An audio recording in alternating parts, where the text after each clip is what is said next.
Today we are going to start chapter number 3, Ranga's marriage, which is from your snapshot book. So before starting this lesson, we have to say its introduction. So this chapter was written by मस्ती वेंकटेश अयंगर और इस story में हमारे जो narrator हैं अपनी life का एक इंटरेस्टिंग इंसिडेंट बताते हैं कि किस तरह से एक रंगा नाम का लड़का उनके विलेज में बाहर से पढ़ के आया और उनके विलेज का नाम है होशाली। तो इसी विलेज के सारे लोगों ने उसका जमकर स्वागत किया। ऐसा क्यों किया ये हम लोग इस लेसन में देखते हैं। और जो यहाँ पर रंगा है उसकी मैरिज की बात चलती है, तो हमारे नरेटर ने ऐसा क्या काम किया कि उसकी मैरिज फिक्स हो जाती है। So let's start the lesson. So यहाँ पे रंगा एक बॉय का नाम है जिसका फुल नेम रंगप्पा है। ये एक विलेज में रहता है जो कि मैसूर में है। विलेज का नाम है होशाली और इसका नाम शायद ही कभी किसी ने सुना हो, क्योंकि किसी भी हिस्टोरियन ने इसे किसी हिस्ट्री बुक में नहीं लिखा, ना ही किसी कार्टोग्राफर ने इसे मैप में बनाया। तो इसलिए इसको अगर आप लोग मैप में ढूंढोगे तो आप लोग को नहीं मिलेगा। बट इस गांव की दो स्पेशलिटीज़ हैं। फर्स्ट स्पेशलिटी ये है कि इसका कच्चा आम यानी रॉ मैंगो इतना ज़्यादा खट्टा है कि इसकी सोरनेस यानी इसका खट्टापन आपको एक बार में ब्रह्मांड की सैर करा देगा। सेकंड, इसकी स्पेशलिटी ये है कि इसके गांव का एक पॉन्ड है या आप बोल सकते हैं एक तालाब है जिसमें एक क्रीपर उगता है। एक तरह से आप लोग बोल सकते हैं कि एक प्लांट स्पीशीज़ है। तो वो जो पत्ते हैं, 2 पत्तों में आपकी पूरी फैमिली का लंच हो जाएगा, इतने बड़े वहाँ पे पत्ते होते हैं। तो ये इस गांव की खासियत है। अब हम लोग आ जाते हैं रंगा पे। तो रंगा जो बॉय है वो अपने विलेज का पहला ऐसा लड़का होता है जो कि जाता है बेंगलोर में इंग्लिश मीडियम की पढ़ाई करने के लिए, और ये उस गांव के लिए बहुत बड़ी बात थी।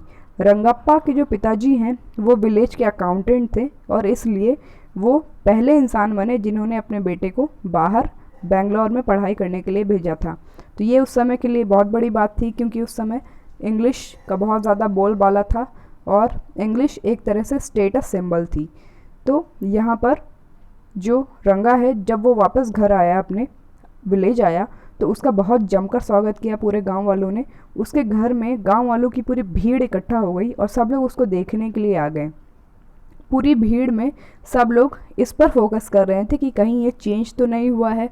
जैसे ही लोग शहर जाते हैं तो बहुत ज़्यादा चेंज हो जाते हैं और बहुत इंग्लिश में हर चीज़ें बात करते हैं। कुछ लोग तो अपना रिलीजन भी चेंज कर देते हैं, कुछ लोग अपनी संस्कृति भूल जाते हैं। तो कहीं ऐसा तो सब कुछ नहीं हुआ। यही चेंज देखने के लिए पूरे विलेजर्स इकट्ठा हो गए थे वहाँ पे। और नरेटर ने बोला कि ये ब्लैक होल ऑफ कोलकाता जैसे लग रहा है। तो इसी तरह से हम लोग बोल सकते हैं कि सब लोग रंगप्पा के घर में भीड़ लगाकर इकट्ठा हो गए और उन्होंने देखा कि रंगा में तो कोई भी चेंजेस नहीं आए, वो तो वैसे का वैसा ही है, उसमें कोई ज़्यादा चेंजेस नहीं है, वो जैसे गया था वो वैसे ही है। 6 मंथ्स पहले जैसे वो गया था वो वैसे ही है आज। तो एक वहाँ पे ओल्ड लेडी बैठी हुई थी, तो उसने सोचा कि कहीं ये अपना धर्म तो नहीं भूल गया। तो इसीलिए उसने अपना हैंड उसके चेस्ट पे फेरा और उसने देखा कि उसने अभी भी सेक्रेट थ्रेड यानी जनेऊ पहना हुआ है, तो मतलब वो अभी अपना धर्म नहीं भूला है। तो इसके बाद वो खुश हो गई और जितने भी गांव वाले थे वो सब लोग दुखी होकर वापस चले गए, क्योंकि उन्हें जो देखना था वो तो उन्हें दिखा ही नहीं। नाउ नेक्स्ट, अब यहाँ पे हम लोग बात कर लेते हैं कि जैसे ही पूरे गांव वाले चले गए तो हमारे जो नरेटर हैं, मतलब जो हमारे कहानी बता रहे हैं, वो उन्हीं के घर में रुक गए, रंगा के घर में वो रुक गए।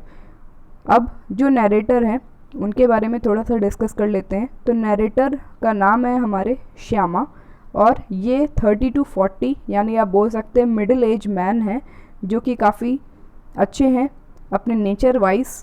इनका बिहेवियर भी सबसे अच्छा है और ये एक तरह से ज़िम्मेदार पर्सन है।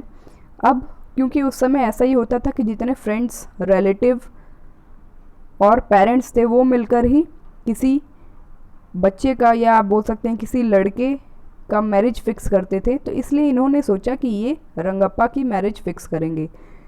पर जो हमारे नरेटर है उन्हें एक बात बस बहुत ज़्यादा खटकती है। उन्हें ऐसा लगता है कि जितने भी यंग पर्सन हैं जब छुट्टियों में अपने अपने गांव वापस आते हैं तो वो लोग इंग्लिश बहुत ज़्यादा बोला करते हैं या शो ऑफ करने के लिए इंग्लिश बोलते हैं। एग्जाम्पल के लिए उन्होंने बताया कि कन्नड़ लैंग्वेज में वो लोग इंग्लिश वर्ड्स को मिक्स करते जाते हैं। इससे क्या होता है कि कुछ लोग जिनको नहीं समझ में आती है इंग्लिश, उन्हें बहुत ज़्यादा परेशानी होती है। तो एक बार उन्होंने एक एग्ज़ाम्पल लिया है कि एक कोई इलिटरेट ओल्ड लेडी आई थी, मतलब अनपढ़ ओल्ड लेडी आई थी, तो उससे उन्होंने कुछ सामान ख़रीदा और बोला कि अभी चेंज नहीं है मेरे पास, तुम कल आ जाना। तो ये सुनकर वो जो बूढ़ी औरत है उससे चेंज का मतलब नहीं समझ में आया और वो बड़बड़ाते हुए अपने घर चली गई। तो हमारे जो नरेटर हैं उन्हें इंग्लिश का इस तरह से मिक्स हो जाना हर लैंग्वेज में डिसग्रेसफुल लगता है और उन्हें ऐसा लगता है कि जितने भी यंग मैन हैं उन्हें ऐसा नहीं करना चाहिए। सो हम लोग अब आगे आ जाते हैं स्टोरी में। यहाँ पर क्या हुआ कि जो हमारे नरेटर हैं वो रंगप्पा से पूछते हैं कि तुम्हारे क्या विचार हैं मैरिज को लेकर। तो रंगप्पा बोलता है कि मुझे शादी तो करनी है, बट मुझे एक मैच्योर लड़की से शादी करनी है जो कि ग्रेसफुल लगे यानी ब्यूटीफुल लगे और उसमें बहुत ज़्यादा मैच्योरिटी भी हो, जिससे मैं अच्छी तरह से बातचीत कर सकूं। तो यही उन्होंने सोचा और उसके बाद फिर उन्होंने कुछ एग्जांपल्स भी दिए। उन्होंने एग्जांपल दिए कि उन्हीं के एक ऑफिसर हैं जो कि 30 इयर्स के हैं और उनकी वाइफ 25 इयर्स की है। तो इस तरह से दोनों लोग में काफ़ी अच्छी साझेदारी है और दोनों लोग कम से कम ढंग से बात तो कर सकते हैं। तो उन्हें भी कुछ ऐसे ही मैरिज में लड़की चाहिए। फिर इसके बाद उन्होंने सेकेंड एग्जांपल दिया कि दुष्यंत और शकुंतला का जो लव था वो भी काफ़ी मैच्योर था, तो इसी तरह का उन्हें भी मैच्योरिटी वाला लव चाहिए, या आप बोल सकते हैं कि मैच्योरिटी वाली गर्ल चाहिए। अब यहाँ पर ध्यान देने वाली बात यह है कि उस समय चाइल्ड मैरिज हुआ करती थी और इसीलिए यहाँ पर हमारे जो रंगा है उसने बोला कि मुझे एक मैच्योर लड़की से शादी करनी है जो ग्रेसफुल लगे। अब इसके बाद फिर जो हमारे नरेटर हैं उनको याद आया कि एक गर्ल है जिसका नाम है रत्ना और वो नीज़ है रामा राव की। फिर इसके बाद फिर उन्होंने उसकी एज बताई कि इसकी एज तो 11 इयर्स है और उसके पेरेंट्स की डेथ हो गई है।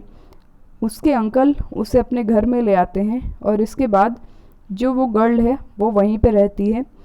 रत्ना जो है बहुत बड़े टाउन की है, उसको वीणा और हारमोनियम अच्छी तरह से प्ले करने आता है, उसकी स्वीट वॉइस भी है और ये सब क्वालिटीज़ एक गर्ल में होनी चाहिए ताकि वो अच्छी ब्राइड बन सके। तो ये सब उसके अंदर है, इसीलिए उन्होंने सोचा कि रत्ना की मैरिज वो रंगप्पा से कराएंगे। तो जो हमारे नरेटर हैं उन्होंने ये सारी चीज़ें सोच ली और उन्होंने एक प्लान बनाया कि जब रत्ना अपने घर में गाना गाएगी तब वो रंगप्पा को ले आएंगे, और हुआ भी ऐसा ही।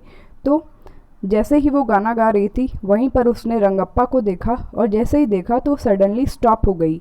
अब उसके बाद फिर रत्ना जो थी वो थोड़ा सा डिस्टेंस में खड़ी हो गई और बाहर आ गई। उसका जो हेड था वो भी झुक गया क्योंकि उसे किसी स्ट्रेंजर के सामने गाना अच्छा नहीं लग रहा था। फिर रंगप्पा ने उसे देखा और उसके बाद उसे ऐसा लगा कि उसी की गलती है कि उसकी वजह से रत्ना ने गाना छोड़ दिया, या उस समय गा रही थी तो वो रुक गई। अब इसके बाद फिर रत्ना जो है वो अंदर भाग गई और इसी के बाद रंगा ने उसके बारे में पूछा। तो क्योंकि हमारे नरेटर को समझ में आ गया कि इसको इसमें इंटरेस्ट आ रहा है, तो इसीलिए उसने उसका और इंटरेस्ट बढ़ाने के लिए उसने बोल दिया कि इसकी तो शादी हो गई है। तो यहीं पर वो उसका जो एक्सप्रेशन है उसे नोट करना चाहते थे और जैसा कि नरेटर हमारे सोच रहे थे तो रंगप्पा को बहुत ज़्यादा इंटरेस्ट आ रहा था रत्ना पे, और वो उसने जैसे ही सुना कि उसकी शादी हो गई है उसने अपना सर झुका लिया, या फिर वो काफ़ी ज़्यादा डिसअपॉइंट हो गया। अब इसके बाद फिर जो हमारे नरेटर हैं उन्होंने एक और प्लान बनाया। वो पहले ही एक शास्त्री के पास गए, मतलब यहाँ पे आप लोग बोल सकते हैं एक एस्ट्रोलॉजर जो कि हस्तरेखा विद्वान है उसके पास गए और उन्होंने पहले ही उसके साथ कुछ सेटिंग बना ली, उससे पहले ही कुछ चीज़ें बता दिया और उसके बाद फिर वो उसे उसके पास ले गए। तो यहाँ पर जो अब हमारे नरेटर हैं श्यामा, वो रंगप्पा को ले जाते हैं उस एस्ट्रोलॉजर के पास और एस्ट्रोलॉजर अपना पूरा सामान निकाल के बैठता है और उसके बाद फिर उसने रंगप्पा को देख के ही बताया कि तुम्हारी परेशानी का कारण एक गर्ल है। तो जो रंगप्पा है उसे लगा कि एस्ट्रोलॉजर सही बोल रहा है। फिर उसके बाद फिर जो एस्ट्रोलॉजर है उसने बोला कि जिस गर्ल की वजह से तुम अभी परेशानी में हो वो जो गर्ल है उसका नाम कुछ ऐसा है जो कि ओशन में या समुद्र में पाया जाता है। तो इस पर इसका आंसर ये भी हो सकता था कि समुद्र में तो कमल भी पाया जाता है।